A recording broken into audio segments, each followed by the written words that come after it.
তো বন্ধুরা দুদিন ধরে ভিডিও করতে পারছি না ডান্সের। আজকেও করতে করবো বললাম, কিন্তু হলো না, সময় নাই। বাজার চলে গেলাম, বাজার থেকে এলাম, তারপর অনেক বাড়িতে কাজে ফেঁসে গেছি। তো সংসারের কাজ বুঝতে তো পারছো, বাড়ির এত কাজ, রান্নাবান্না, ছেলে নিয়ে আমি কী করে করবো বন্ধুরা, সেই জন্য আজকে পারি নাই।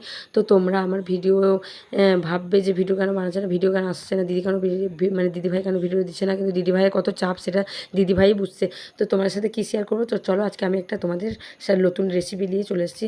তো রেসিপিটার নাম হলো কাঁচকলার কোপ্তা। তো কোপ্তা বানানোর জন্য কী কী লাগবে চলো আমি বলে দিই।